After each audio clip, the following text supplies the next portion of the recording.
আপনার দিল পরে খুলবে, আগে খুলতে হবে কি? হাত। আল্লাযীনা ইউনফিকুনা ফিস সাররাই ওয়াদ দাররা। আল্লাহ বললেন আমার মুত্তাকি বান্দার প্রথম গুণ সচ্ছল অসচ্ছল উভয় অবস্থায় দান করে। যখন তাদের কাছে বেশি টাকা থাকে তখন তারা বেশি দান করে, যখন কম থাকে কম দান করে, কিন্তু দান করে। ঠিক কি না? দান করার ধারাবাহিকতা কখনো থামায় না। এখন আপনি সচ্ছল, অনেক টাকা তো বেশি দেন, এক সময় অর্থের টানাপোড়েন যাচ্ছে, সমস্যা যাচ্ছে, তো ওই সময় কম দেন। বছরে আপনি অবস্থা ভালো থাকলে 10,000 টাকা সাদাকা করে না, যখন অবস্থা খারাপ 10 টাকাও কি সাদাকা করা যাবে না? তার মানে ইনফিকুনা ফিস সাররাই ওয়াদ দাররা, সুখে দুঃখে সব সময় যে দেয় তার নাম মুত্তাকি। সুখে দুঃখে সব সময় যে দেয় তার নাম। মদিনার সমাজে, মদিনার সাহাবীদের মধ্যে সবচাইতে গরীব সাহাবী ছিলেন সাইয়েদনা বেলাল রাদিয়াল্লাহু তাআলা আনহু। নিজের লজ্জাস্থান ঢাকার কাপড়টা ছাড়া তার কাছে দ্বিতীয় কোনো কাপড় ছিল না। সকালে যদি খাবার পেত, দুপুরে খাবার ছিল না, দুপুরে পেলে রাতের জন্য ছিল না, আজকে খাবার থাকলে কালকে নাই। মদিনার সবচাইতে গরীব সাহাবী বেলাল রাদিয়াল্লাহু তাআলা আনহু, লজ্জাস্থান ঢাকার জন্য শুধু একটা জামা ছিল, গায়ে দেওয়ার মতো কোনো জামা নাই। এই সাহাবীর মতো গরীব কোনো সাহাবী মদিনার জমিনে নাই। এই বেলাল রাদিয়াল্লাহু তাআলা আনহুকে বিশ্বনবী ডেকে বললেন, ইয়া বেলাল আনফিক ইয়া বেলাল লা তাখশা মিন যিল আরশি ইকলালা। ও বেলাল, আল্লাহর রাস্তায় দান করো, কারণ আমার আল্লাহর ধনভাণ্ডারের কমতি নাই। সাইয়েদনা বেলাল রাদিয়াল্লাহু তাআলা আনহু সবচেয়ে গরীব। শুনতেছেন? বুঝতেছেন? সবচেয়ে গরীব। ডাউন পার্টটা ঢাকার মতো একটা গার্মেন্ট ছিল, একটা কাপড়, এটা পেঁচায় আসতো, নামাজ পড়তো। গায়ে রাখার মতো কোনো জামা নাই, আর খাবার দাবার টাকা পয়সা বলতে নাই। ওই সাহাবীরে বিষ্ণু ইসলাম বললেন, আনফিক বেলাল, বেলাল তুমিও দান কর, তুমিও দাও, দানের হাতকে প্রশস্ত করে দাও। আনফিক ইবনা আদম উনফিক আলাইক, এ বানি আদম দাও, দিলে আমি তোমারে দেব। যারা দান করে বেশি তাদেরকে দেয় কে? দিলেই আসবে, না দিলে আসে না। আপনি দেন, দেখবেন আসতে শুরু করছে। এটাই সিস্টেম। দিলে কমে না, না দিলে কমে। সুবহানাল্লাহ পড়েন। উদাহরণ হিসেবে বুঝেন, আপনার হাতে 5 কেজি ওজনের একটা জিনিস দেওয়া হলো, আপনি এটারে ধরে রাখছেন। এটারে ধরে রাখলে আর কিছু নিতে পারবেন?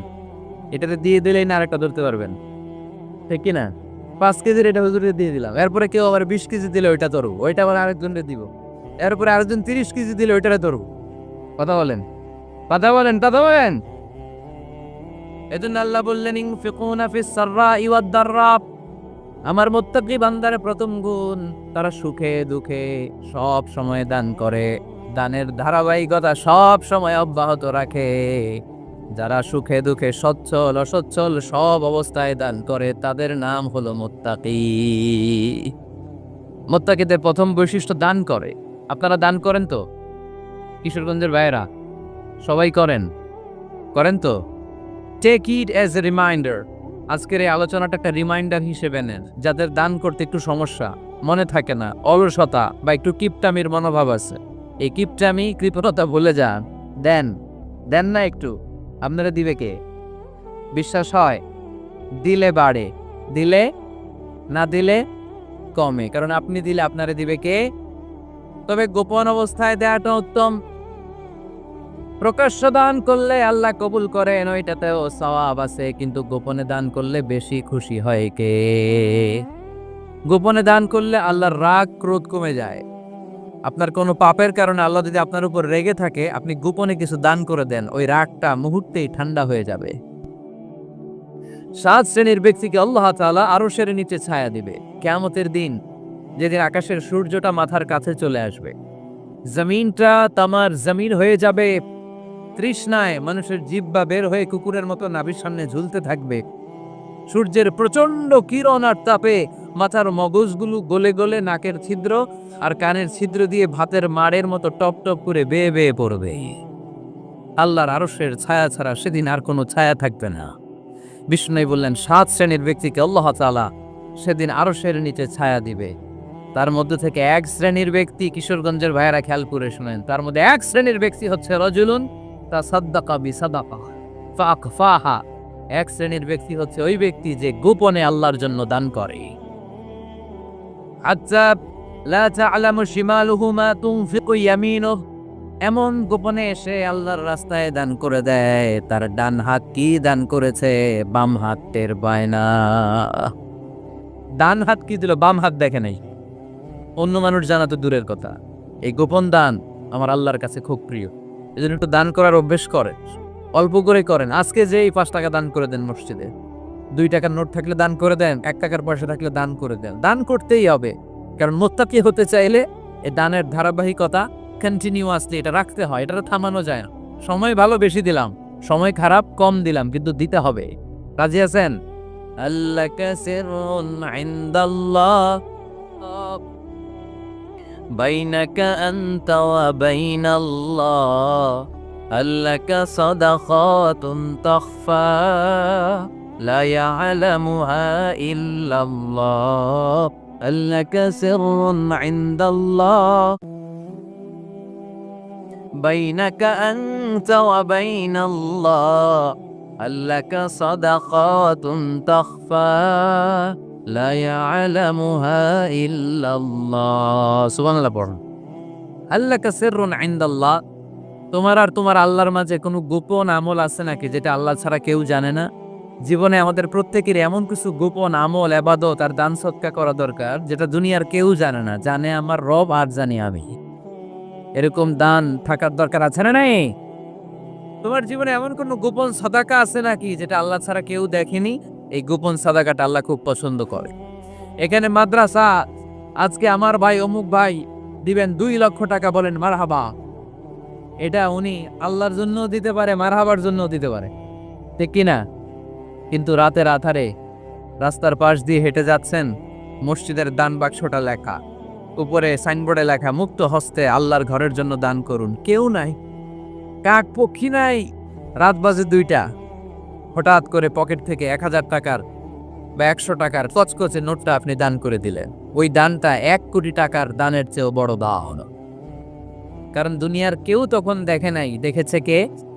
কেউ যেটা দেখে না সেটা দেখে কে?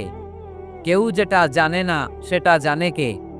সবার চোখ ফাঁকি দেয়া গেলেও আমার আল্লাহর চোখ ফাঁকি দেয়া যায়? এজন্য দান করতে হবে একজনের খুশির জন্য, তিনি কে? এজন্য রাব্বুল আলামিন বলেন, মাসালুল্লাযীনা ইউনফিকুনা আমওয়ালাহুম ফি সাবিলিল্লাহি কামাসালি হাব্বা আমবাতাত সাবআ সানাবিলা ফি কুল্লি সুমবুলাতিন মিআতু হাব্বা ওয়াল্লাহু ইউদাঈফু লিমান ইয়াশা ওয়াল্লাহু ওয়াসিউন আলীম। সুবহানাল্লাহ পড়েন। আল্লাহ বললেন, এই যে তোমরা আমার রাস্তায় দান করো, এটার উপমা একটা চারা বীজের মতো। এই চারা বীজ জমিনে গেড়ে দিলে সেখান থেকে 60টা শীষ গজায়, প্রতিটা শীষ থেকে 100টা করে দানা হয়, প্রতিটা শীষে জন্ম নেয় শত শস্য দানা। সুবহানাল্লাহ। চারা বীজ ছিলেন না, মাটিতে ঢুকাই দিলেন, 60টা শীষ গজালো, প্রতিটা শীষে আবার 100টা করে দানা, মোট কটা হইলো? 700টা। এক চারা বীজ থেকে যেমনি 700 দানা গজায়, তেমনি 1 টাকা দান করলে এরকম 700 গুণ সওয়াব আপনার আমলনামায় ঢুকাই দিবে কে?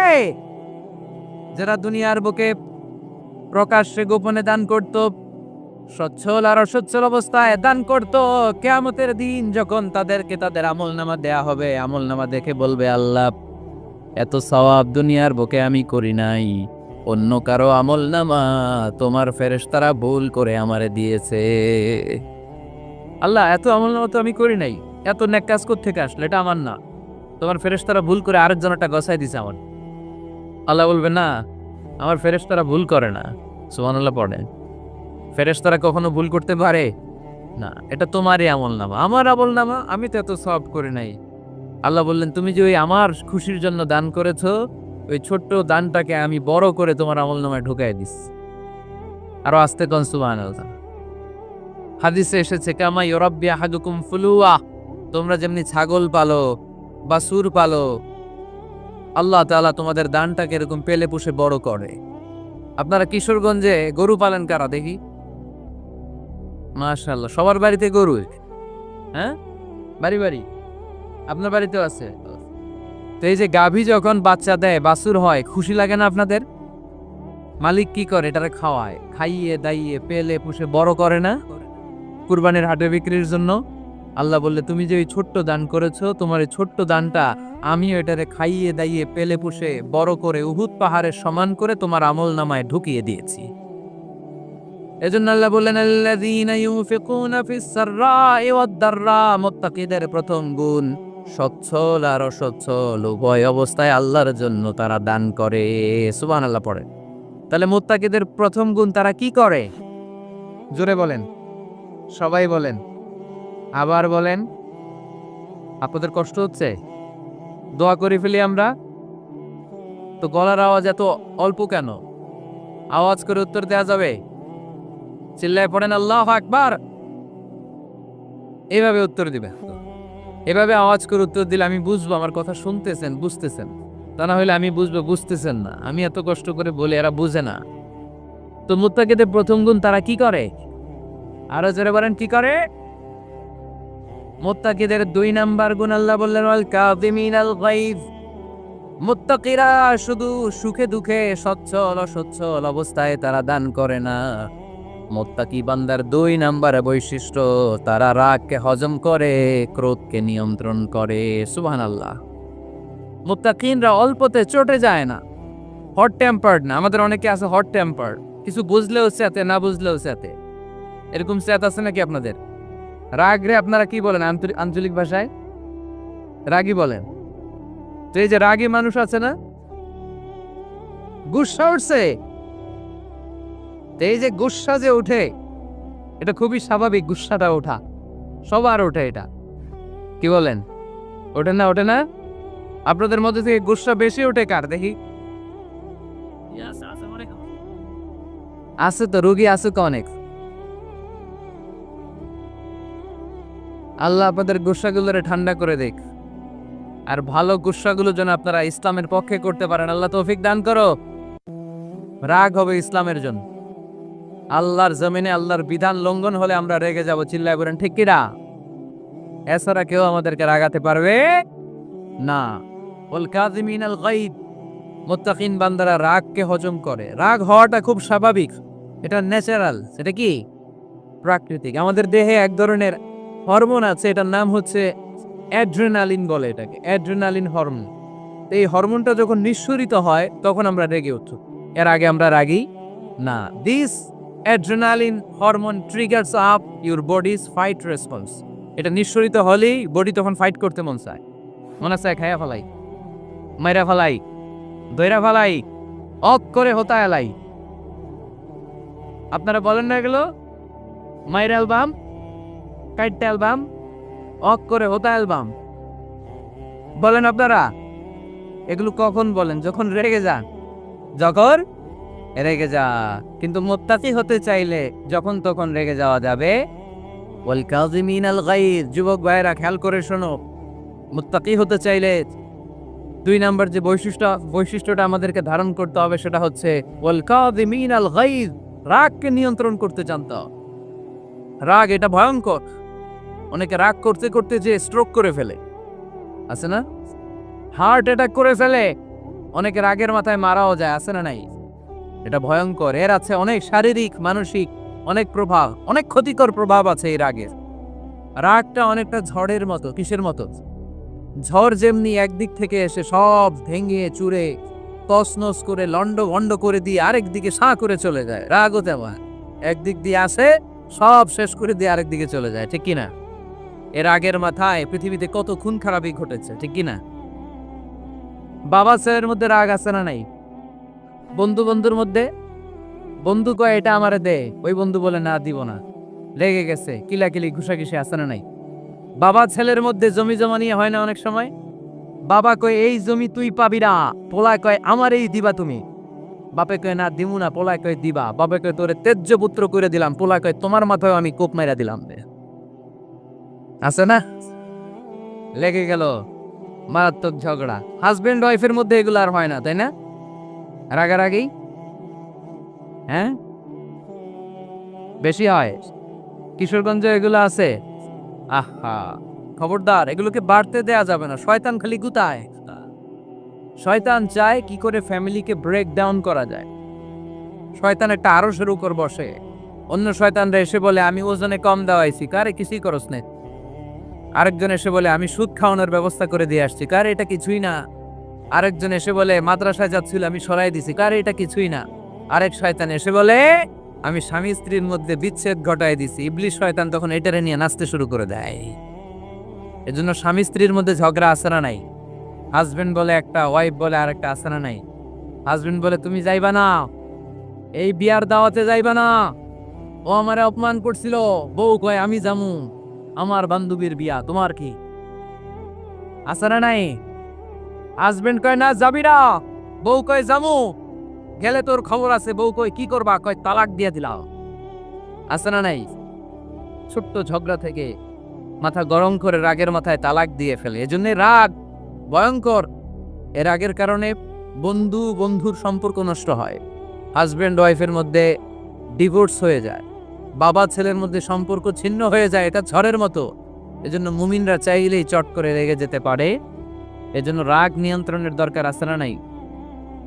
এজন্য আল্লাহ বললেন والذين ينفقون أموالهم في سبيل الذين ينفقون في السراء والضراء والكاظمين الغيظ والعافين عن الناس। মুমিন বান্দার মুত্তাকিদের প্রথম গুণ দান করে, মুত্তাকিদের দ্বিতীয় গুণ তারা রাগকে হজম করে। সুবহানাল্লাহ পড়ে। রাগকে কি করতে হবে? জোরে বলেন কি করতে হবে? আল্লাহ রাসূল বললেন লাইসা শাদীদু বিসরাফ, কুস্তি খেলে যে অন্যকে মাটিতে শুইয়ে দিতে পারে সে আসল শক্তিশালী না। ইন্নামাশ শাদীদুল্লাযী ইয়ামলিকু নাফসাহু ইনদাল গাদাব, রাগের মাথায় যখন নিজেকে যে নিয়ন্ত্রণ করতে পারে আল্লাহর কাছে ওই ব্যক্তিটাই শক্তিশালী। কুস্তি খেলে আরেকজনের শোয়ায় দিলেন, এ শক্তিশালী না। বরং শক্তিশালী তো সে যে রাগের সময় নিজের উপর নিয়ন্ত্রণ রাখে। He can control himself in the time of anger. যখন সে রেগে যায় তখন সে নিজেকে নিয়ন্ত্রণ করতে পারে, সেই শক্তিশালী। কুস্তি খেইলে আপনি হোতায় দিলেন আরেকজন, আপনি শক্তিশালী না। এজন্য রাগকে নিয়ন্ত্রণ করতে রাজি আছেন তো? এক সাহাবী এসে বললেন ইয়া রাসূলুল্লাহ আউসিনি ইয়া রাসূলুল্লাহ, ও নবী আমারে নসিহত করেন, আমারে কিছু উপদেশ দেন। বিশ্বনবী বললেন লা তাগদাব, তুমি রেগে যেও না। সাহাবী বললেন আরেকটা উপদেশ দেন। বিশ্বনবী বললেন লা তাগদাব, রেগে যেও না। সাহাবী বললেন ও নবী আরেকটা উপদেশ দেন। বিশ্বনবী তৃতীয়বারের জন্য বললেন ও সাহাবী তুমি রেগে যেও না, লা তাগদাব, রেগে যেও না। কারণ রেগে গেলেন তো হেরে গেলেন, রেগে গেলে হেরে গেলেন। অনেকে আপনারা রাগাতে চাইবে নানাভাবে, কিন্তু আপনি রাখবেন না। আপনার সাথে ঝগড়া করতে চাইবে, পায়ে পাড়া দিয়ে ঝগড়া করতে চায়, এরকম আছে না নাই? আপনারা রাগাতে চায়, ফুসলাতে চায়, কিন্তু মুমিনরা মুত্তাকিনরা তারা যেন তেন কোনো কারণে রেগে যায় না, তারা তাদের রাগকে হজম করে। আলহামদুলিল্লাহ পড়েন। আল্লাহ রাসূল সাল্লাল্লাহু আলাইহি ওয়াসাল্লাম কখনো রাখতেন না, কখনো না। ওনার উপর অনেক অত্যাচার হয়েছে, উনি রাগেন নাই, উনি ক্ষমা করে দিয়েছেন। কি করেছেন? আল্লাহ রাসূল সাল্লাল্লাহু আলাইহি ওয়াসাল্লাম যখন মক্কায় নামাজ পড়তেন, আল্লাহ রাসূল সাল্লাল্লাহু আলাইহি ওয়াসাল্লাম যখন রুকুতে যেতেন, সিজদায় যেতেন, পিঠের উপরে পচা উটের নাড়ি ভুড়ি চাপিয়ে দেয়া হতো। আল্লাহ রাসূল কখনো রেগেছেন? কথা বলেন। তায়েফের ময়দানে দাওয়াত দিতে গেলেন, পাথর মালা হলো, তিনি রেগেছেন? বাড়ি থেকে বের করে দেয়া হলো, বাধ্য হয়ে মক্কা থেকে মদিনায় হিজরতে গেলেন। মক্কার দিকে তাকিয়ে তাকিয়ে চোখের পানি ছাড়লেন আর বললেন মক্কা তো হাব্বুল বিলাদ ইলাইয়া, আমার কাছে সবচেয়ে প্রিয় শহর মক্কা শহর। লাউলা উখরিজতু আমা খারাজতু, আমার যদি বের করে দেয়া না হতো মক্কা থেকে জীবনে কোনোদিন আমি বের হতাম না। তারপরেও বিশ্বনবী রাগেন নাই। ব্ল্যাক ম্যাজিক করে 6 মাস বিশ্বনবীকে অসুস্থ করে রাখা হয়েছে, তিনি রাগেন নাই। আল্লাহ রাসূল সাল্লাল্লাহু আলাইহি ওয়াসাল্লাম একবার উটের উপর চড়ছিলেন। ইন দ্য মিন টাইম এক বেদুইন এসে বিশ্বনবীর গায়ের চাদর ধরে টান দিলেন। হাদিসের বর্ণনাকারী সাইয়েদানা আনাস রাদিয়াল্লাহু তাআলা উনি বলেন কুনতু আমশি মা রাসূলিল্লাহ, আমি একবার রাসূল সাল্লাল্লাহু আলাইহি ওয়াসাল্লামের সাথে হাঁটছিলাম। ওয়া আলাইহি বুরদুন নাজরানি গলিযুল হাশিয়া, আর রাসূল সাল্লাল্লাহু আলাইহি ওয়াসাল্লামের গায়ে ছিল চাদর। কি ছিল? আপনারা আজকে চাদর গায়ে দিয়ে আসছেন? কেউ আসছেন অনেকে। এই যে আমরা চাদর গায়ে দেই, আমাদের চাদরের এই পাশে মাঝে মাঝে কিছু ডিজাইন করা থাকে না? নাজরান দেশ থেকে নিয়ে আসা বিশ্বনবীর ওই চাদরের এইখানে খসখসে ডিজাইন ছিল। তো আল্লাহ রাসূল যখন চাদর গায়ে দেয়া, ওই বেদুইন যখন চাদর টান দিয়েছে, ওই খসখসে ডিজাইন আল্লাহ রাসূল সাল্লাল্লাহু আলাইহি ওয়াসাল্লামের ঘাড়ের চামড়া ছিঁড়ে ফেলেছে। আসছিল ভিক্ষা করতে, বেদুইন আসছে কি করতে? ভিক্ষা চাওয়ার স্টাইল দেখে নাই। ভিক্ষা চাওয়ার স্টাইল দেখছেন? আল্লাহ রাসূল সাল্লাল্লাহু আলাইহি ওয়াসাল্লামের চাদর ধরে এমন টান মেরেছে, ওই খসখসে চাদরের দাগ বিষ্ণু সাল্লাল্লাহু আলাইহি ওয়াসাল্লাম ঘাড়ের মধ্যে বসে ঘাড়ের চামড়া ছিঁড়ে গিয়েছে। বিষ্ণু প্রচন্ড ব্যথা পেয়েছেন, কিন্তু কিছুই বলেন নাই। ফালতাফাতা ইলাইহি রাসূলুল্লাহ, আল্লাহ রাসূল তার দিকে তাকালেন, তাকিয়ে সুম্মা দাহিক, ছোট্ট একটা মুচকি হাসি দিলেন। মুচকি হাসি দিলেন, ভিক্ষা করতে আসছে, চাদর ধরে টান মেরে ঘাড়ের চামড়া ছিঁড়ে ফেলছে, আর বলতে শুরু করছে, ইয়া মুহাম্মদ মুরলি মিন মালিল্লাহ, আল্লাহর যে সম্পদ আছে বাইতুল মালের সম্পদ থেকে আমার কিছু দাও, আমার কিচ্ছু নাই। আল্লাহ রাসূল সাল্লাল্লাহু আলাইহি ওয়াসাল্লাম ফাদাহিক, একটা মুচকি হাসি দিলেন, দিয়ে সে যা চেয়েছে তার হাতে সেটা উঠিয়ে দিলেন। চিল্লায় পড়েন সুবহান। তার মানে আমার নবী সহজে রাখতেন না। ওনার গায়ের উপর, দেহের উপর অত্যাচার করা হলে বিষ্ণু সাল্লাল্লাহু আলাইহি ওয়াসাল্লাম কখনো রাগেন নাই। মারা হয়েছে, পাথর মেরে রক্তাক্ত করা হয়েছে, পিটানো হয়েছে, আল্লাহ রাসূল সাল্লাল্লাহু আলাইহি ওয়াসাল্লাম কখনো রাগেন নাই। তবে আল্লাহর জমিনে আল্লাহর বিধান লঙ্ঘিত হওয়া মাত্রই বিষ্ণু সাল্লাল্লাহু আলাইহি ওয়াসাল্লাম রেগে যেতেন। পড়েন আল্লাহু আকবার। আল্লাহর বিধান লঙ্ঘিত হতে দিতেন না। যেই লোকটা নামাজ পড়া অবস্থায় ওটের পচা নারী বুড়ি চাপিয়ে দিলে রাগেন না, যাকে পাথর মারা হলে রাগেন না, চাদর ধরে টেনে গায়ের চামড়া ছিঁড়ে ফেললে রাগেন না, ওই ব্যক্তিটা আল্লাহর জমিনে আল্লাহর আইনের বিরুদ্ধে কথা বললে রেগে যেতেন। কারণ এটা আল্লাহর আইন, আল্লাহর আইনে সবাই সমান। এখানে উঁচু নিচু, there is no difference between black and white, between upper and lower, between the richer section of the society and poorer section of the society, between the prime minister, between the member of the parliament and the factory worker, rickshaw puller. Everyone is totally equal, 100% equal in the eyes of Quran and Islam. Children, take it up. আল্লাহর চোখে সবাই সমান। ওইখানে প্রধানমন্ত্রী নাই, ওইখানে president নাই, ওইখানে এমপি নাই, ওইখানে রিকশাওয়ালা আর প্রধানমন্ত্রী আর প্রেসিডেন্ট এক কাতারে দাঁড়িয়ে আল্লাহর সেজদা দেয়। চিল্লায় বলেন ঠিক কিনা? নিজেকে আক্রমণ করা হলে রাখতেন না, কিন্তু আল্লাহর জমিনে আল্লাহর বিধান লঙ্ঘিত হলে আল্লাহ রাসূল রেগে যেতেন। মদিনাতে এক মেয়ে চুরিতে ধরা পড়ল। চুরি করলে কি করতে হয়? আস-সারিকু ওয়াস-সারিকাতু ফাকতাউ আইদিয়াহুমা। বাংলাদেশে হাত কাটে, কি করে? জেলে দেয়। আর কি করে? হ্যাঁ, জরিমানা, জামাই আদর করে না। বিধান হচ্ছে হাত কেটে দাও। If anyone steal something precious, the government, the authority should cut down his right hand. আইনটা কার? বাংলাদেশে এরকম চোর আছে না নাই? দেশের টাকা পাচার করে, আছে না নাই? হাজার হাজার টাকা কুচি কুচি করে বগুড়ার এক পানির মধ্যে, খালের মধ্যে দেখলাম। আহা, জনগণ খেতে পায় না, আর মানুষ টাকা কুচি করে জঙ্গলে ফেলে দিয়ে আস। এগুলো কত বড় ডাকাত! একটা চোর, ওকে ধরে যদি হাত কেটে টেলিভিশনে প্রচার করে দেয়া হতো, 17 কোটি মানুষ যদি দেখতো, এদেশে আর চোর খুঁজে পাওয়া যেত না। বনু মখজুমিয়া গোত্রের এক নারী চুরিতে ধরা পড়লেন। সাহাবীরা যে বললে, ইয়া রাসূলুল্লাহ, অনেক বংশীয় মেয়ে, আপনি হাত কেটে দিয়েন না, মাফ করে দেন।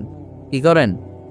আল্লাহ রাসূল সাল্লাল্লাহু আলাইহি ওয়াসাল্লামের চেহারাটা আগুনের গোলার মতো লাল হয়ে গেল, রেগে গেলেন। আল্লাহ রাসূল বললেন, এত বড় সাহস পেলে কোত্থেকে? এটা আল্লাহর আইন। চিল্লায় বলো, কার আইন? লাউ কানাত ফাতিমাতু বিনতি মুহাম্মদ সারাকাত লাকাতা মুহাম্মাদুন ইয়াদাহা। আরে বনু মখজুমিয়া গোত্রের মেয়ে তো দূরের কথা, আমার কলিজার টুকরা ফাতেমাও যদি চুরিতে ধরা পড়তো, আমি ফাতেমার ডান হাত কেটে দিতে 1 সেকেন্ডও দেরি করতাম না। কারণ বিধানটা কার? এত মাইট দেয়া হলো বিশ্বনবীকে, এত অত্যাচার করা হলো, তিনি রেগে যেতেন না। কিন্তু আল্লাহর জমিনে আল্লাহর বিধান লঙ্ঘিত হলে তিনি রেগে যেতেন, ঠিক কিনা? এজন্য আমাদের রাগটাও হতে হবে এমন, অপ্রয়োজনে আমরা রাখবো না। কিন্তু আল্লাহর জমিনে আল্লাহর বিধান যদি লঙ্ঘিত হয়, দুর্বলের উপর যদি সবলের অত্যাচার হয়, সমাজে যদি বিশৃঙ্খলা তৈরি হয়, তখন মুমিন রাগান্বিত হবে, বজ্র কণ্ঠে গর্জে উঠবে। চিল্লায় বলেন ঠিক কিনা? এছাড়া মুমিন রাগকে নিয়ন্ত্রণ করে। এটা মুত্তাকিদের বৈশিষ্ট্য।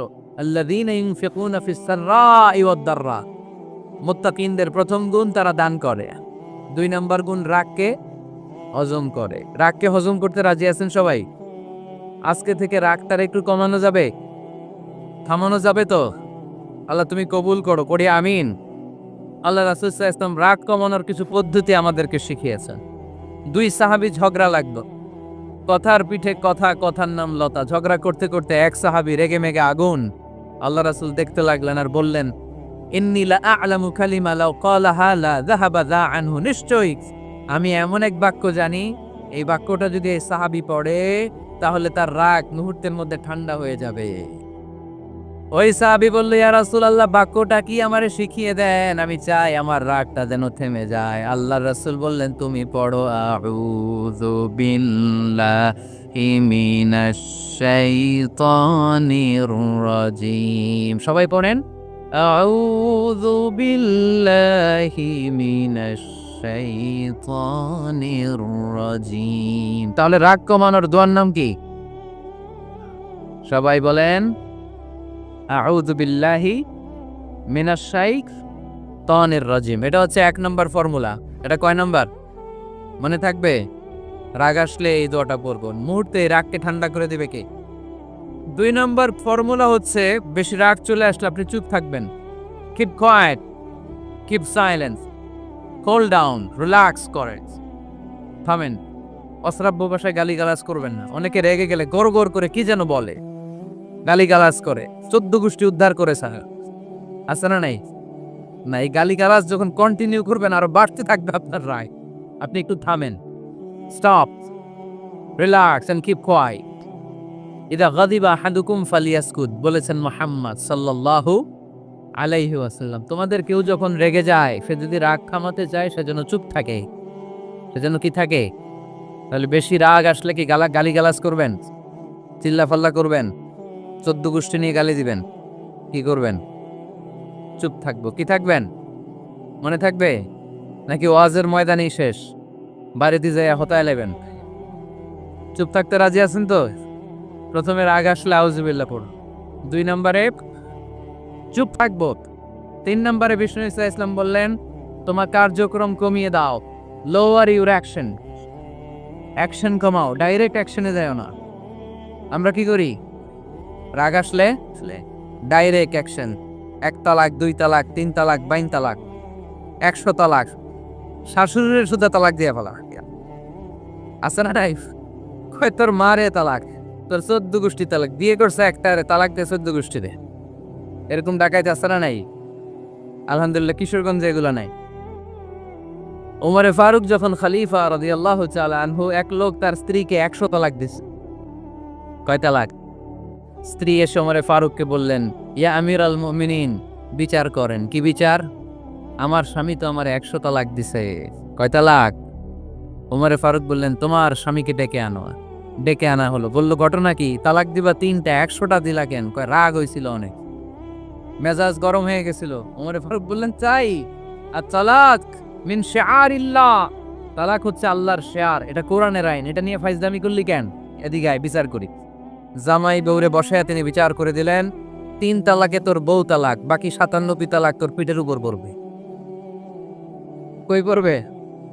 এবার জল্লাদ নিয়ে আসা হলো, চাবুক নিয়া, ওয়াহিদ, ইসনাইন, তালাতা, আরবা, খামসা, এক একটা চাবুক মারে আর চিল্লান মেরা ওঠে স্বামী। কয় সব তালাক তোর পিঠের উপরে দিলাম। এরকম বিচার যদি ওমরে ফারুকের মতো বাংলার জমিনে থাকতো, একটা বদমাইশও খুঁজে পাওয়া যেত? লোয়ার ইউর অ্যাকশন, রেগে গেলে অ্যাকশন কমান, ডাইরেক্ট অ্যাকশন মেরেন না। কি করবেন? কার্যক্রম কমিয়ে দেন। আল্লাহ রাসূল সাল্লাল্লাহু আলাইহি ওয়াসাল্লাম বললেন, ইযা গাদিবা আহাদুকুম ওয়া হুয়া কায়েম, দাঁড়িয়ে থাকা অবস্থায় যদি কেউ রেগে যায়, ফালিয়াজলিস, সে যেন বসে যায়। ফাইন যাহাবা আনহুল গাদাবু ওয়া ইল্লা ফালিয়াত্তাজি, বসে যাওয়ার পরেও যদি তার রাগ কমে না যায়, সে যেন শুয়ে যায়। সুবহানাল্লাহ পড়েন। দাঁড়িয়ে থাকা অবস্থায় রাগ আসলে কি করবেন? বসা অবস্থায় রাগ আসলে, শোয়া অবস্থায় রাগ আসলে ঘুমায় যাবেন। অনেক ভালো মানুষ এই এলাকার লোকেরা। শোয়া অবস্থায় রাগ আসলে চোখ বন্ধ করে ঘুমায় যাবে, এরপর সুন্দর সুন্দর স্বপ্ন দেখতে শুরু করবে। রাগ আর নাই। কত সুন্দর ফিলোসোফার ছিল বিষ্ণু ঈসা ইসলাম। এই কথাগুলোর দাম কত জানেন? ওজন কত জানেন? কিভাবে আমাদেরকে তিনি সভ্য বানাতে চেষ্টা করেছেন। কিভাবে আমাদেরকে সুখী সমৃদ্ধ মানুষ বানাতে চেষ্টা করেছেন। দাঁড়িয়ে থাকলে যদি রেগে যাও বসে পড়ো, বসে গেলেও যদি রেগে যাও শুয়ে পড়ো, সুবহানাল্লাহ পড়েন। তার মানে রাগ কমানোর 1 নাম্বার ফর্মুলা আউযুবিল্লাহ পড়বেন, 2 নাম্বার ফর্মুলা চুপ থাকবেন, 3 নাম্বার ফর্মুলা অ্যাকশন কমিয়ে দিবেন, দাঁড়ালে বসবেন, বসে থাকলে শুয়ে যাবেন। 4 নাম্বারে বিশ্বনবী বললেন তারপরেও যদি তোমার রাগ কমে না যায় ঠান্ডা পানি দিয়ে ওযু করো, রাগ কমায় দিবে কে? ওযু করেন ঠান্ডা পানি দিয়ে, রাগ কমায় দিবে কে? আল্লাহ রাসূল সাল্লাল্লাহু আলাইহি ওয়াসাল্লাম বলেন শয়তান ইন্নাল গাদাবা মিনাশ শাইতান, নিশ্চয়ই রাগ আসে শয়তান থেকে। রাগ এনে দেয় কে? একটু আওয়াজ করে বলেন না, এনে দেয় কে? রাগ এনে দেয় শয়তান। ও শয়তানু খুলিকা মিনান নার, শয়তান তৈরি আগুন দিয়ে। শয়তান তৈরি কি দিয়ে? ওয়ান নারু তুতফাউ বিল মা, আর আগুন নিবায় পানি দিয়ে। আগুন নিবায় কি দিয়ে? এজন্য তোমাদের কেউ যখন রেগে যায় ইদা গাদিবা আহাদুকুম ফালিয়াতাওয়াদ্দা, সেজন্য ঠান্ডা পানি দিয়ে ওযু করে তার রাগটারে ঠান্ডা করে দিবে কে? সুবহানাল্লাহ পড়েন। মনে থাকবে সবার। 1 নাম্বার রাগ আসলে 1 নম্বরে কি করবেন? আউযুবিল্লাহ পড়বেন। 2 নাম্বার চুপ থাকবেন। 3 নাম্বার বসে যাবেন, শুয়ে যাবেন। 4 নাম্বার ওযু করবেন। রাজি আছেন? মাথায় ঠান্ডা পানি দিবেন, চেহারায় ঠান্ডা পানির ঝাপটা দিবেন, দেখবেন আপনার রাগকে ঠান্ডা করে দিছে কে? এজন্য আল্লাহ বললেন আমার মুত্তাকিদের বৈশিষ্ট্য হলো আল্লাযীনা ইউনফিকুনা ফিস সাররাই ওয়াদ দাররাই ওয়াল কাযিমিনাল গায়যা ওয়াল আফিনা আনিন নাস। মুত্তাকিন বান্দারা সুখে দুঃখে দান করে, রাগ ক্রোধ আসলে এটাকে তারা হজম করে। মুত্তাকিনদের 3 নাম্বার বৈশিষ্ট্য হলো তাদের সাথে কেউ অন্যায় করলে তারা ক্ষমা করে। সুবহানাল্লাহ পড়েন। কি করবেন? ক্ষমা করে দিবেন। মুত্তাকিদের 3 নাম্বার বৈশিষ্ট্য কি? নাকি অন্তরের মধ্যে দুঃখ কষ্ট রেখে দিবেন? অনেকে আছে অতীতের কষ্ট ভুলতে চায় না, ভুলতে পারে না। কেউ আপনারে ধমকি দিছিল, কেউ আপনার সাথে খারাপ আচরণ করছিল, কেউ আপনারে গালি দিছিল, অনেকে এটারে পেলে পুষে অন্তরে বড় করে রাখে, আছে না নাই? ভুলতে চায় না। মনের ভেতরে রাগ পেলে পুষে রাখা ঠিক না। মনে মনে কয় তুই আমারে মারছিলি, আমি তোরে মারুম। তুই আমারে অপমান করছিলি ওই দিন, যদি একদিন সুযোগ পাই তোরে হতা এলামো। আছে না এরকম? সেই 20 বছর আগে আপনারে সব অপমান করছে, ওইটারে পেলে পুষে আপনি অন্তরে নিয়ে বয়ে বেড়াচ্ছেন। আর এই হিংসা ক্ষোভ যদি রাগ ভিতরে রাখেন এটা আপনারে জ্বালায় দেয় ভিতরে, জানেন? আর যদি আপনি ক্ষমা করে দেন একেবারে ঠান্ডা। জানেন এই ফর্মুলা আপনারা? এজন্য রাগ ক্ষোভ হিংসা কখনো অন্তরে পুষে রাখতে নাই। মা যাদাল্লাহু আবদান বিআফবিন ইল্লা ইজ্জান, কোন বান্দা যদি তার অন্য কোনো ভাইকে ক্ষমা করে দেয় আল্লাহ তাআলা ওই ক্ষমাকারীর সম্মান আর মর্যাদাকে বাড়িয়ে দেয়। আল্লাহ তাআলা নিজে ক্ষমাশীল, তিনি ক্ষমা করাকে পছন্দ করেন, তাই আমাদের বেশি বেশি ক্ষমা করা দরকার। এজন্য এখন কেউ যদি আপনার সাথে খারাপ আচরণ করে, আপনার উপর জুলুম করে, অন্যায় করে, কি করবেন? মাফ করে দিবেন। মাফ করতে রাজি আছেন তো? আচ্ছা সবাই বুঝে শুনে উত্তর দেন।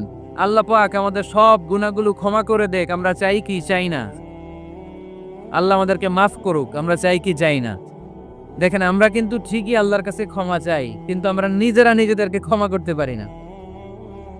নিজেরা নিজেদেরকে ক্ষমা করি না। সে আমার সাথে খারাপ আচরণ করছে, আমি ক্ষমা করতে পারি না। ও আমারে গালি দিছিল, আমি ক্ষমা করি না, কিন্তু আমি কিন্তু ঠিকই আল্লাহর কাছে ক্ষমা চাই। মনে রাখবেন কিশোরগঞ্জের ভাইয়েরা, আল্লাহর কাছ থেকে ক্ষমা পেতে হলে আগে ক্ষমা করতে হবে। ঠিক কিনা বলেন? আল্লাহর কাছ থেকে ক্ষমা পেতে হলে আগে কি করতে হবে? ক্ষমা করে দিতে হবে। ইন্নাল্লাহা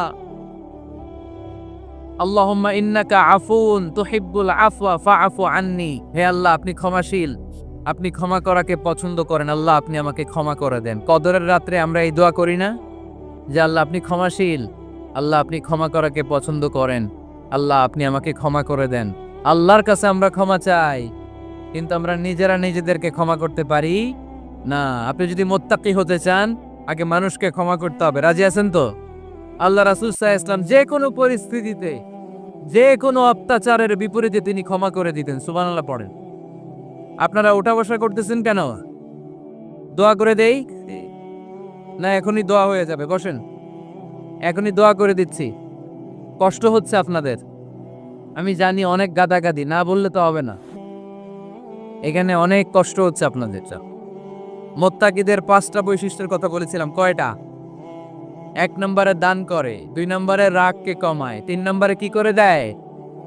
ক্ষমা করে দেয়, মাফ করে দেয়। এজন্য মাফ করার বৈশিষ্ট্য অর্জন করতে হবে প্রিয় ভাইরা। আমরা অনেকেই অন্যের ব্যাপারে অনেক তিক্ত অভিজ্ঞতা, আমারে গালি দিছিল, আমারে ঠকাইছিল, এগুলো ভুলতে পারি না, আছে না নাই? এগুলো ভুলে যান, ভুললে দেখবেন সব ঠান্ডা, হৃদয়টা ঠান্ডা। এবং এটা গবেষণায় প্রমাণিত হয়েছে, যারা অন্যকে ক্ষমা করে দেয় এদের রাতের ঘুম ভালো হয়। যারা অন্যকে ক্ষমা করে দেয় এরা স্বস্তিতে থাকে, এদের কোনো মেন্টাল স্ট্রেস থাকে না, এদের হার্ট অ্যাটাক হয় না, এরা স্ট্রোক করে না, আলহামদুলিল্লাহ পড়ে। আল্লাহ রাসূল সাল্লাল্লাহু আলাইহি সাল্লাম একটা ভরা মজলিসে বললেন, এখন এক সাহাবী এসে এখানে বসবে, এই সাহাবীটা জান্নাতি। সব সাহাবারা অবাক, না জানি তিনি কার কথা বললেন। সবাই দেখতে পেলেন ইন দ্য মিন টাইম এক আনসারি সাহাবী এসে এই জায়গাটাতে বসলো। তার কয়েকদিন পরে আরেকটা ভরা মজলিসে আল্লাহ রাসূল বললেন, এখন এই মাত্র এক সাহাবী এসে এখানে বসবে, এই সাহাবীটা জান্নাতি। ঠিক ওই দিনও ওই আনসারি সাহাবীটা এসে ওইখানে বসেছে। আবার কয়েকদিন পরে আল্লাহ রাসূল সাল্লাল্লাহু আলাইহি ওয়াসাল্লাম বললেন, এই মুহূর্তে এই মজলিসে এমন এক সাহাবী ঢুকবে, এই সাহাবীটা জান্নাতি। সবাই খেয়াল করে দেখলো, ওই যে আনসারি সাহাবীর কথা রাসূল সাল্লাল্লাহু আলাইহি ওয়াসাল্লাম আগে বলেছিলেন, ওই সাহাবী এসে ইন দ্য মিন টাইম ওই জায়গায় বসেছে। চিল্লায় পড়েন সুবহানাল্লাহ। সব সাহাবীরা অবাক হয়ে গেলেন, ঘটনা কি? কি এমন গোপন আমল করে এই সাহাবী, যে গোপন আমলের কারণে তিনটা ভরা মজলিসে বিশ্বনবী এই সাহাবীকে বললেন জান্নাতি। সাইয়েদনা আব্দুল্লাহ ইবনে আমর ইবনুল আস গোপন তথ্য বের করার জন্য ওই সাহাবীর বাড়িতে চলে যেয়ে সাহাবীকে সালাম দিয়ে বললেন, ও আনসারী সাহাবী, আমার বাবার সাথে আমার ঝগড়া হয়েছে, আমি 3 দিনের জন্য তোমার বাড়িতে মেহমান হতে চাই। কয়দিনের জন্য? 3 দিন। ওই আনসারী সাহাবী বলল, আহলান ওয়া সাহলান, খুশ আমদেদ, আপনি আমার মেহমান হবেন, এটা তো আমার সৌভাগ্য, আসেন থাকেন, এই ঘরে আমি থাকি, এই ঘরটা ফাঁকা, আপনি এখানে থাকেন। এবার আব্দুল্লাহ ইবনে আমর ইবনুল আস খেয়াল করলেন কোনো গোপন আমল করে কিনা, কোনো নেক আমল আছে কিনা এই সাহাবীর, যে কারণে 3বার বিশ্বনবী এই সাহাবীরে জান্নাতি বলেছে। 3 দিন টানা 3 দিন লক্ষ্য করার পরে সাইয়েদনা আব্দুল্লাহ ইবনে আমর ইবনুল আস এই সাহাবীর মধ্যে তেমন বিশেষ কোনো নেক আমল, গোপন আমল আর দেখতে পায়নি। 3 দিন যখন শেষ, যাওয়ার পথে বলে, ভাই আসলে আমার আব্বার সাথে আমার তেমন কোনো ঝগড়া টগড়া হয় নাই, ঝগড়া টগড়া কিছু না, আমি বিশেষ একটা কারণে এসেছি। 3বার বিশ্বনবী তোমাকে জান্নাতি বলে ঘোষণা করেছে, আমি দেখার জন্য এসেছি যে তুমি কি আমল করো, কিন্তু আমি তো বিশেষ কোনো আমল দেখলাম না। নামাজের সময় নামাজ পড়ো, তাহাজ্জুদের সময় তাহাজ্জুদ পড়ো, কোরআন তেলাওয়াতের সময় কোরআন তেলাওয়াত করো, আমি যা ইবাদত করি তাই তো করো, বরং আমার চেয়ে আরো কম করো। কি এমন তোমার আমল যে আমলের কারণে বিশ্বনবী তোমারে জান্নাতি বলেছে? সাহাবীটাকে বলে, আব্দুল্লাহ, আমার জীবনে বিশেষ কোনো আমল নাই, এমন কোন আমল আমি আমার জীবনে করি নাই যে আমলের কারণে বিশ্বনবী আমারে জান্নাতি বলে ঘোষণা দিতে পারে। তবে হ্যাঁ, এমন একটি আমল আছে, প্রতি রাতে ওই আমলটা করে আমি বিছানায় ঘুমাতে যাই। প্রতি রাতে এশার নামাজের পরে আমি যখন আমার বিছানায় ঘুমাতে যাই, আমি আমার অন্তরে কারো ব্যাপারে কোনো ঘৃণা, কোনো ক্ষোভ আমার অন্তরে পুষে রাখি না। সুবহানাল্লাহ পড়ে। কোনো ক্ষোভ, কোনো ঘৃণা, কোনো হিংসা, কারো ব্যাপারে অহংকার, জেলাসি, এগুলো অন্তরে নিয়ে আমি ঘুমাই না। আমি যখন ঘুমাতে যাই, আমি সবাইরে ক্ষমা করে দিয়ে, মাফ করে দিয়ে ঘুমাতে চলে যাই। হয়তো এই আমলটা আল্লাহ তাআলার কাছে অত্যন্ত প্রিয় হতে পারে, এ কারণেই হয়তো বিশ্বনবী আমাকে জান্নাতি বলে ঘোষণা করেছে। চিল্লায় পড়তে হবে আল্লাহু আকবার। এজন্য রাতের বেলায় যখন বিছানায় যান, সব ভুলে যান। কে গালি দিছিল ভুলে যান, কে ঠকাইছিল ভুলে যান, কে অপমান করেছিল ভুলে যান, কার সাথে মারামারি হয়েছিল ভুলে যান। বিছানায় যাওয়ার আগে সবাইরে মাফ করে দিয়ে একটা প্রশান্ত আত্মা নিয়ে ঘুমাতে যান। ওই সাহাবীর মতো আপনারও জান্নাতি বানাবে কে? এজন্য আল্লাহ বললেন, আল্লাযীনা ইউনফিকুনা ফিস সাররাই ওয়াদ দাররাই ওয়াল কাযিমিনাল গায়যা ওয়াল আফিনা আনিন নাস ওয়াল্লাহু ইউহিব্বুল মুহসিনিন। আমার মুত্তাকি বান্দারা, সব সময় দান করে। আমার মুত্তাকি বান্দারা রাগকে নিয়ন্ত্রণ করে। আমার মুত্তাকি বান্দারা অন্যের ব্যাপারে অন্তরে হিংসা বিদ্বেষ পুষে রাখে না। আমার মুত্তাকি বান্দারা সবাইকে ক্ষমা করে দেয়। সুবহানাল্লাহ পড়ে। কয়টা গেল? আর বাকি কয়টা? চিল্লায় বলতে হবে কয়টা? 2 মিনিট সময় হবে আপনাদের শোনার। সবার সময় হবে। 4 নম্বর আল্লাহ বললেন, ওয়াল্লাযীনা ইযা ফাআলু ফাহিশাতান আও যালামু আনফুসাহুম যাকারুল্লাহা ফাস্তাগফিরু লিযুনুবিহিম। যদি তোমরা মুত্তাকি হতে চাও, মুত্তাকি বান্দার 4 নম্বর গুণ, তারা যদি কোনো অশ্লীল কাজ করে, পাপ করে, সাথে সাথে ক্ষমা চায় কার কাছে? যত পাপ আমরা করি না কেন, ক্ষমার দরজা আমাদের জন্য খোলা রেখেছে কে? সব সময় খেয়াল রাখবেন, কিশোরগঞ্জের যুবক ভাইয়েরা, পাপ হয়ে যেতে পারে, এটা ভেরি সিম্পল। তুমি মিথ্যা বলে ফেলেছো, খাদ্যে ভেজাল দিয়েছো, ওজনে কম দিয়েছো, পরকিয়া করেছো, অবৈধ দৈহিক সম্পর্ক করেছো, ব্লু ফিল্ম দেখেছো, নিজের উপর নফসের উপর জুলুম করেছো, তারপরেও তোমার জন্য ক্ষমার দরজা খোলা রেখেছে কে?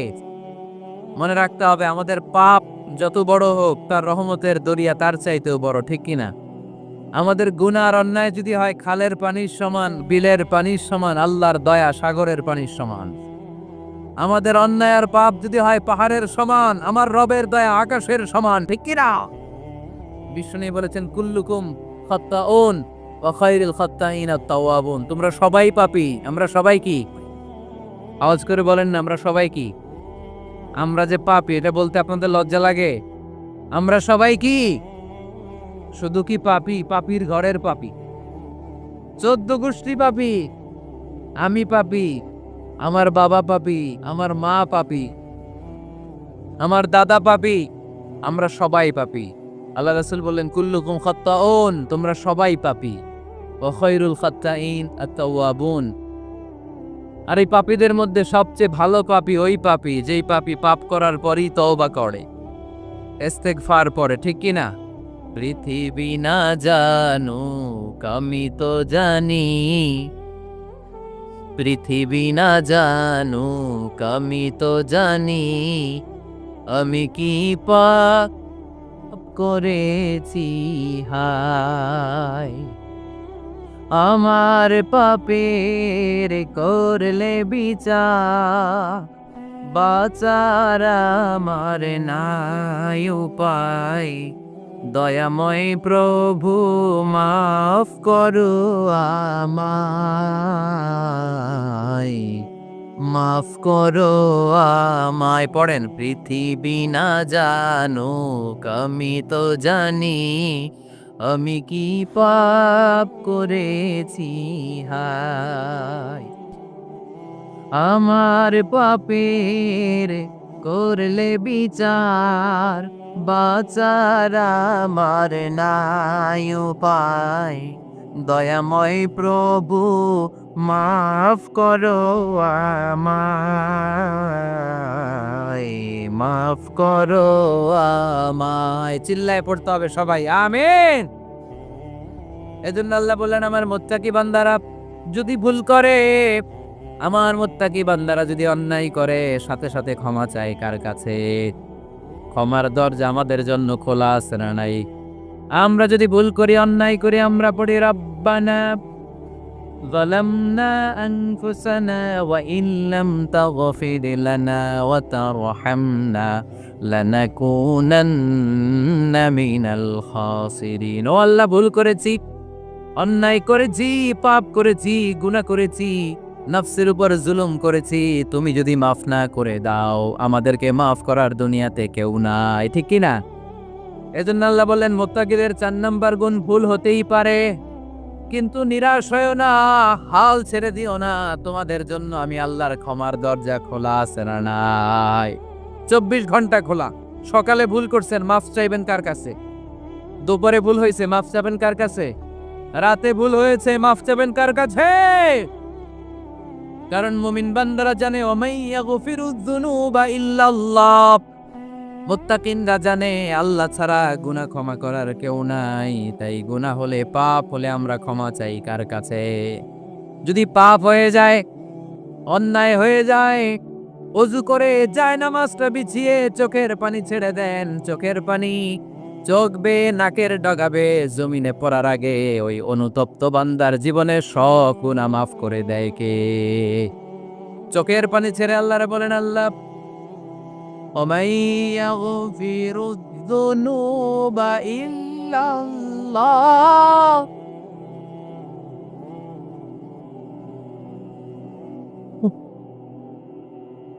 ওমাই ইয়াগফিরুয যুনুবা ইল্লাল্লাহ, আল্লাহ ছাড়া গুনাহ ক্ষমা করার আর কোনো দ্বিতীয় মাবুদ আমাদের আর আছে নাকি?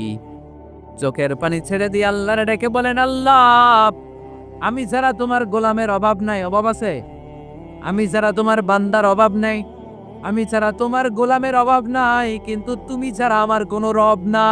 আই ঠিক কি না? আমার গুনাহ ক্ষমা করার মতো দ্বিতীয় কোনো মালিক নাই, দ্বিতীয় কোনো রব নাই, দ্বিতীয় কোনো প্রভু নাই। তুমি যদি ফিরিয়ে দাও কোথাও যাওয়ার জায়গা নাই, ঠিক কি না? এভাবে চোখের পানি ছেড়ে ক্ষমা চাইলে মাফ করে কে? আল্লাহ বলে মুত্তাকিদের ভুল হতেই পারে, মানুষ মাত্রই ভুল হয়, কিন্তু ভুল হওয়া মাত্রই তারা আমার কাছে ফিরে আসে, তারা আমার কাছে ক্ষমা চায়। ওয়ালাম ইউসিররু আলা মা ফাআলু ওয়া হুম ইয়ালামুন। ৫ নাম্বার বৈশিষ্ট্য হলো জেনে বুঝে ক্ষমা চাওয়ার পরে ওই পাপ কাজ দ্বিতীয়বার আমার বান্দারা করে না, ঠিক কি না? ওয়ালাম ইউসিররু আলা মা ফাআলু ওয়া হুম ইয়ালামুন। ৫ নাম্বার বৈশিষ্ট্য, মুত্তাকিদের সর্বশেষ বৈশিষ্ট্য হচ্ছে জেনে বুঝে তারা পাপ কাজ রিপিট করে না। কারণ আপনি যখন তওবা করবেন, আপনি যখন ক্ষমা চাইবেন, আপনি আল্লাহর কাছে ওয়াদা করবেন, আল্লাহ ভুল হয়েছে, অন্যায় হয়েছে, চোখের পানি ছেড়ে আল্লাহ তোমার কাছে ক্ষমা চাই, তুমি ছাড়া ক্ষমা করার কেউ না, আল্লাহ তুমি আমারে মাফ করে দাও, পারো তো পক্ষে এই পাপ কাজ, এই ভুল কাজ আমি আর করব না। ওয়ালাম ইউসিররু আলা মা ফাআলু ওয়া হুম ইয়ালামুন। তাফসীর ইবনে কাসীর এসেছে ওয়ালাম ইউসিররু মানে ওয়ালাম ইস্তামিররু আলা মা ফাআলু ওয়া হুম ইয়ালামুন, জেনে বুঝে ওই পাপ কাজ কন্টিনিউ করে না। আপনি সকালে ভুল করছেন, আল্লাহর কাছে মাফ চাইলেন, বিকেলে ওইটা আবার করা যাবে? সকালে খাদ্যে ভেজাল দিছেন, বিকেলে মাফ চান, এরপরের দিন আবার ভেজাল দেন, আবার মাফ চান, তারপরের দিন বাজারে আবার ভেজাল দেন, তারপরে মাফ চান। এরকম করলে মুত্তাকি হওয়া যাবে নাকি? না। একবার যখন আমি আমার ভুল বুঝতে পেরেছি, আমি চোখের পানি ছেড়ে আল্লাহর কাছে ক্ষমা চাবো, আর জীবনে ওই পাপ কাজ আমার দ্বারা হবে না। চিল্লায় বলেন ঠিক কিনা? এই ৫টা গুণ যার মধ্যে থাকবে তাদেরকে বলে মুত্তাকি। তাদেরকে কি বলে? তাদের জন্য ক্ষমা আর জান্নাত প্রস্তুত করে রেখেছে কে? এই ক্ষমা আর জান্নাত হচ্ছে ডান দিক, আর বাম দিকে আছে জাহান্নাম। এখন আমাদের সিদ্ধান্ত নিতে হবে, আমরা ডানে যাব না বায়ে যাব। কিশোরগঞ্জের ভাইয়েরা আওয়াজ করে বলেন, আমরা কি ডানে যাব না বায়ে? আমরা সবাই মুত্তাকি হতে চাই কি চাই না? মুত্তাকিদের কয় গুণ? আরো জোরে বলেন। ১ নাম্বার, আওয়াজ করে বলেন। মাশাআল্লাহ, সচ্ছল অসচ্ছল অবস্থায় দান করে। ২ নাম্বার, রাগকে নিয়ন্ত্রণ করে। ৩ নাম্বার, মানুষকে ক্ষমা করে। ৪ নাম্বার, ভুল হলে তওবা করে কার কাছে? ৫ নাম্বার, পারতপক্ষে ওই ভুল সে আর রিপিট করে। তাদের জন্য জান্নাত তৈরি করে রেখেছে কে? আমরা দুনিয়ার বুকে এই কিশোরগঞ্জের ময়দানে যেভাবে একসাথে একত্রিত হলাম, আল্লাহ তাআলা আমাদেরকে জান্নাতেও একত্রিত হওয়ার তৌফিক দান করুক। আমরা পড়ি আমিন। আজকের মাহফিলকে আল্লাহ তাআলা আমাদের নাজাতের ওসিলা বানাক, আমরা পড়ি আমিন। যারা এই মাহফিলের জন্য সহযোগিতা করেছে আল্লাহ তাআলা তাদের সবাইকে কবুল করে নেক, আমরা পড়ি আমিন।